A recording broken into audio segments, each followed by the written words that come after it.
Pour ne pas confondre les choses, je vais définir la dépression parce que je vois que beaucoup de gens représentent n'importe situation de tristesse comme une dépression. La dépression est une perturbation chronique de morale que la personne ne peut pas dépasser quoi qu'elle fait. Cette perturbation est généralement accompagnée de trois situations. La première est la tristesse intense, la deuxième est la monotonie, la troisième est le refus de l'avenir et la perte d'espoir. L'assemblement continu de ces trois situations peut désigner l'état de dépression. Parfois, les gens ont des expériences graves dans leur vie. Cela leur cause une tristesse intense pendant une période. C'est normal, ce n'est pas de la dépression. Parce que si on nomme n'importe situation de tristesse une dépression, on va l'attirer et on va rester déprimé au lieu de vivre la situation normale d'un être humain. Il y a des personnes qui pensent que la dépression est un problème génétique, une maladie qu'on peut hériter. Moi, je dis que c'est un problème de pensée. La façon dont tu vois les choses, si tu ne vois que la négativité, tu attires que la tristesse et la dépression.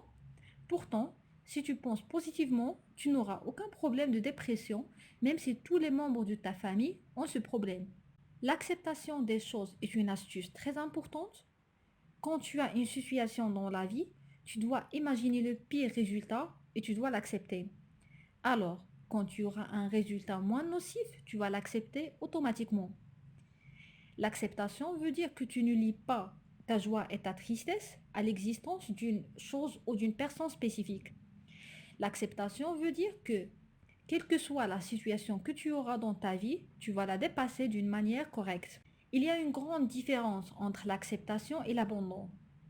L'acceptation veut dire accepter la situation et essayer de trouver une solution autant que possible. Essayer de changer ce qu'on peut tout en gérant nos émotions. Alors que l'abandon, c'est ne rien faire pour changer la situation. Une autre chose, tu dois faire attention à ce que tu regardes et à ce que tu entends. Parfois, tu as une situation de dépression accumulée parce que tu regardes ou tu entends ou tu lis toujours des infos de guerre, de massacres, de terrorisme, etc.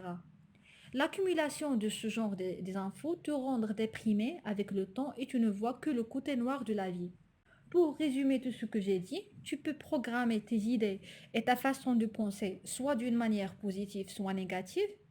Et cette programmation qui va définir ta situation dans la vie, soit quelqu'un qui avance, soit quelqu'un qui est déprimé. C'est à toi de choisir.